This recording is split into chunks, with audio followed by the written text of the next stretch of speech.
तो फिर आपके सामने हाजिर हो गया हूँ। हम सब जानते हैं कि हमने एक भारत के एक ऐसे सर रतन नवल टाटा जी को हमने खो दिया। अभी कुछ ही दिन पहले हमारा ताज होटल में प्रोग्राम हुआ था, एक छोटा सा हमने हॉल बुक किया था, लेकिन जब उनको पता चलता है कि हमारे पास पब्लिक बहुत ज्यादा आने वाली है, तो उन्होंने सेम कोटेशन के अंदर, सेम प्राइस के अंदर 28वें महले पर, जो अगर आप कभी गेटवे ऑफ इंडिया पे जाएंगे तो वहाँ पर 2 ताज होटल है। एक छोटा सा ताज होटल है जो 4 माले का है, और दूसरा जो है 28 माले का है। तो उन्होंने हमें जो है 28वें माले का जो है वो हमें टॉप रूफ वो हमको दे दिया। तो ये खासियत है ताज होटल की भी।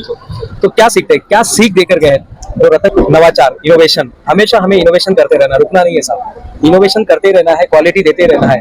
टाटा का मतलब है क्वालिटी, टाटा का मतलब है क्वालिटी है। मुझे नहीं लगता है कि कोई अगर टाटा का सामान लेता है तो कभी चेक करता होगा साहब सही में इसको चेक करना है कि नहीं करना है, क्योंकि उसको मालूम है टाटा का मतलब ही ट्रस्ट है। तो सबसे पहले एक ऐसे ब्रांड का निर्माण कीजिएगा जिसमें इनोवेशन होना चाहिए और क्वालिटी होना चाहिए। दूसरे नंबर पे आता है कि आपके पास एक बेहतरीन टीम वर्क, यानी टीम को परिवार का सदस्य समझता है। कई जगह पर ऐसे हुए, पुणे में वो गए थे, उनके एक कर्मचारी थे, वो बीमार थे, उनको देखने के लिए उनके सोसाइटी में वो गए थे और उनको मिलकर आए। यानी वो किसी को ऐसा असहज नहीं दिखाते थे। एक जगह पे फोटो निकालना था, तो फोटो में आपको जो फोटो दिखाई दे रहा है यहाँ पर, उस फोटो के अंदर आप देखेंगे रतन टाटा जी खुद घुटने के बल बैठ के फोटो निकाले थे टीम के साथ। यानी उन्होंने कभी किसी को असहज महसूस नहीं किया, कभी किसी को ऐसे असहज नहीं देते थे, वो परिवार का हिस्सा होते थे। और इसीलिए बहुत कम कर्मचारी मिलेंगे जिन्होंने टाटा कंपनी को छोड़कर किसी और कंपनी में, वो भी टाटा का ट्रस्ट था। तीसरे नंबर पे आता है करुणा और दया।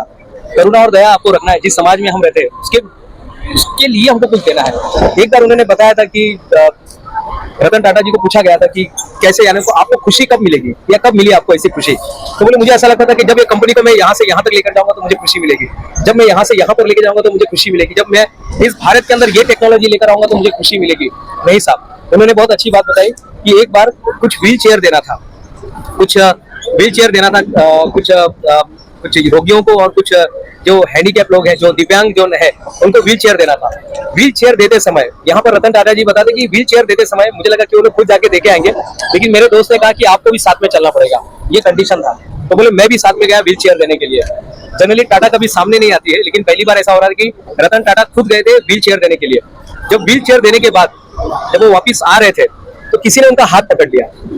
उन्होंने पीछे देखा तो बोले क्या हो गया? बोले बस मैं आपको देखना चाहता हूँ।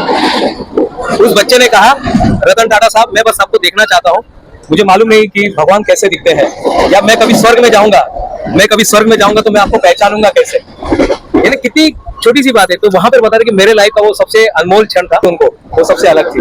चौथे नंबर पे आता है मित्रों, एक ट्रस्ट का निर्माण करना है। लोगों के बीच में ट्रस्ट होना चाहिए। अगर हम ट्रस्ट का निर्माण नहीं कर पाते हैं, आप कितना भी देखिए, वो कहते थे कि don't become entrepreneur for money, पैसा कमाने के लिए बिजनेसमैन मत बनिएगा साहब। वो कहा करते थे अगर आप पैसा कमाने के लिए बिजनेसमैन बन रहे हैं तो समथिंग इज रॉन्ग। कुछ कंट्रीब्यूशन करने के लिए बिजनेसमैन बनिए, कुछ कंट्रीब्यूशन करने के लिए, कुछ तो नया बदलाव लाने के लिए बिजनेसमैन बनिए।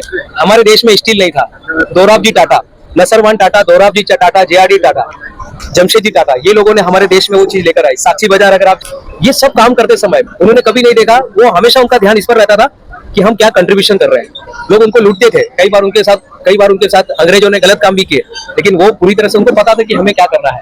तो हमें हमेशा क्या करना है, ट्रस्ट का निर्माण करना है। मित्रों, उसके बाद आता है कि जब आप कुछ नया करते हैं, कुछ इनोवेशन करते हैं, कंट्रीब्यूशन करते हैं, तो आपको एक सिस्टम का डेवलपमेंट करना है। रतन टाटा साहब सिस्टम बनाते थे।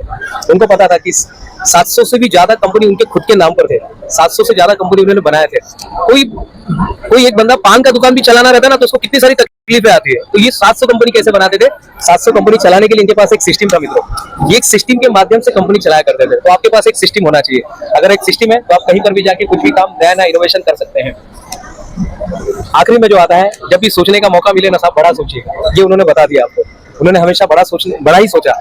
सोचिए, कहीं पर वो बारिश हो रही थी, कहीं पर वो चाय पीने के लिए रुके थे, और सामने से एक बाइक के ऊपर माता, एक हस्बैंड, एक वाइफ और उसके 2 बच्चे, एक बाइक के ऊपर ये 4 लोग जा रहे थे। बारिश गिर रही थी, वो चाय पी रहे थे, और चाय पीते पीते उनके दिमाग में एक आइडिया आ गया।